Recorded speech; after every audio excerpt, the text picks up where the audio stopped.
Gerbiami žiūrovai, labą dieną. Pas mus šiandien legendinis modelis BMW M5, 39 kėbulas.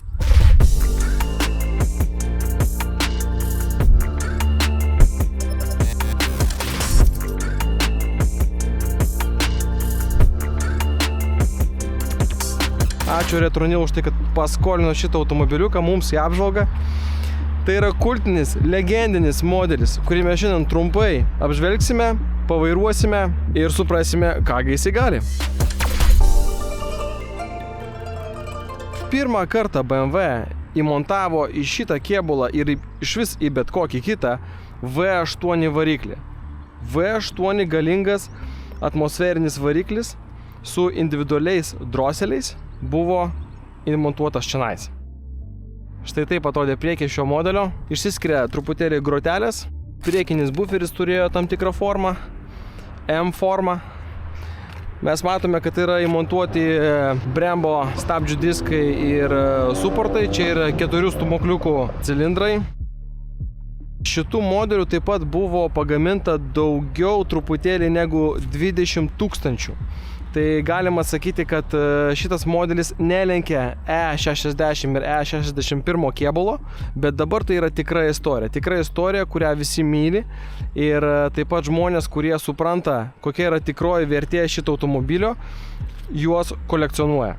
Pakelkim kapotą, o po kapotų mes matysime štai tokį atmosferinį gražuolį.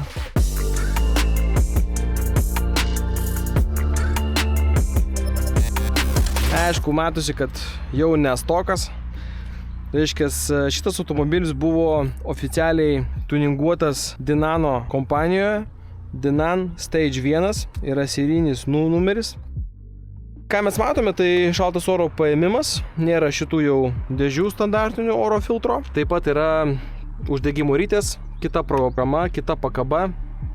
Aišku, mes matom satamstį ant priekinių stakanų. Ir labai gražus užrašas Dinan. Bet daugumoje, sakyčiau, variklis ir variklio, taip sakant, visi agregatai šone, kurie randasi, yra standartas. 4,9 litro, 400 arklio galio ir 500 Nm. Standarte. Čia yra truputėlį daugiau. Einam toliau prie kėbulo ir prie kitų parametrų.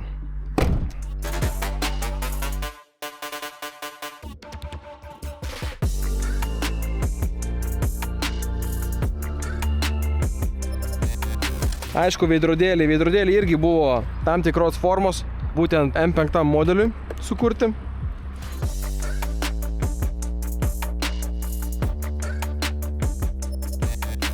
Čia yra toksai užklijuotas spoileriukas gražus.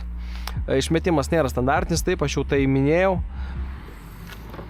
Atidarė bagažinę, štai ką mes matom, labai daug vietos. Tikrai daug vietos ir ką minėjau, tai galinius takanus taip pat yra padarytas statramstis, kuris neleidžia išvirsti jiems, kai tu dinamiškai vairuoji arba driftinė, nesakykim taip. 2 kolonėlės tokios rimtos. Na, anksčiau žmonės gyveno, ne? CD changeris, 6 diskų, navigacija, pilna blaukų įvairiausių. Tai pažiūrėsim, kaip tradicija BMW automobilyje įrankių komplektą. Op, kažkas nukrito. Replės yra čia. Va, tai ko trūksta? Avarinio ženklo netrūksta, jisai buvo tenais. Mes jį matėm. O šiaip čia yra, atsuktuvas yra. Trumpai pereikim prie salono. Jau netgi iš čia matosi, kad būdavo panaudotos aukščiausios kokybės medžiagos. Jūs tik pažiūrėkit, Alcantara matosi jau iš čionais.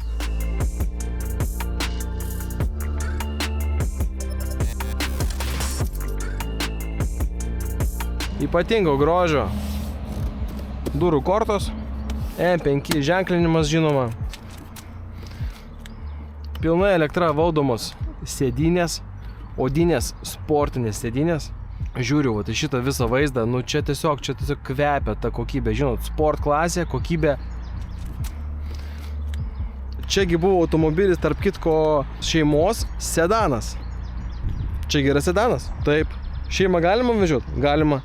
Galima greitai vežiot? Irgi galima.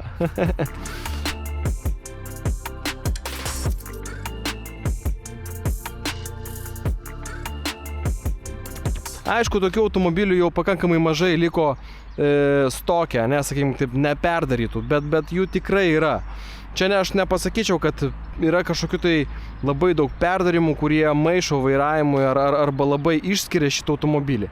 Yra gražus išmetimas, gražus diskai, gera stabdžių sistema ir po variklio dangčių viskas atrodo beveik originaliai, sakyčiau. Jūs tik paklausykit, koks yra garsas šio automobilio, kai tu jį užvedi.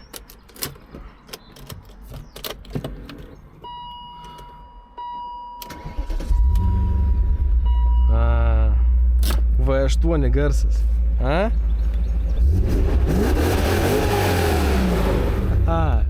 Visas automobilis dreba, kai tu spaudi akceleratoriaus pedalą. Visas automobilis pradeda drebėti iš karto. O tai, siubuojasi. Gerai, važiuojam.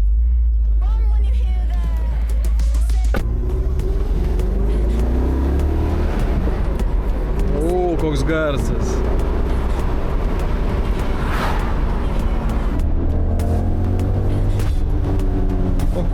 Šitas atmosferinis variklis duoda tiek energijos, tu tik prisilieti prie akceleratoriaus, jau viskas tave spaudžia jau pilnai.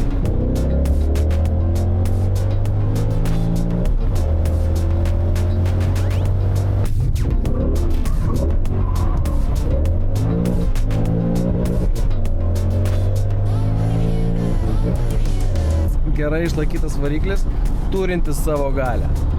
O turi jisai kodėl ją? Nes jisai prižiūrėta mašina. Puikus oras, puikus salonas. Važiuojam, tuščias kelias, trečias bėgis. Tiesiai. Koks garsas.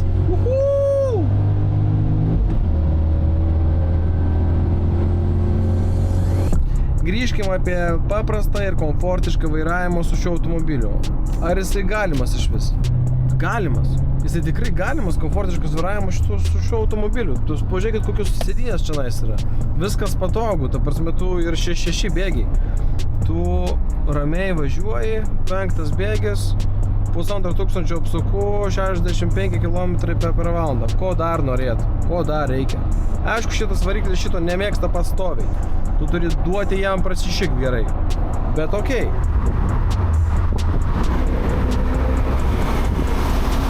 Važiuojam.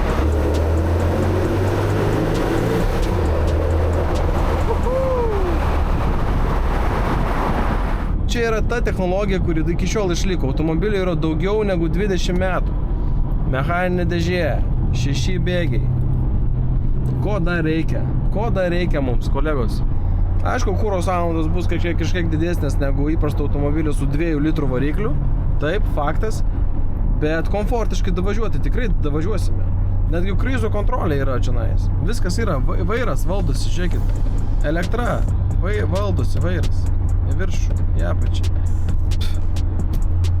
Kur valdosi vairas elektra, parodykit, kurios automobiliuose.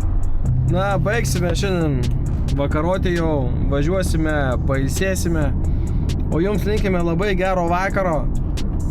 Taip pat parašykite, ką jūs norėtumėt pamatyti kitą kartą komentaruose. Patiko, nepatiko, kas gerai, kas blogai, ko daugiau norėtumėt pamatyti iš mūsų.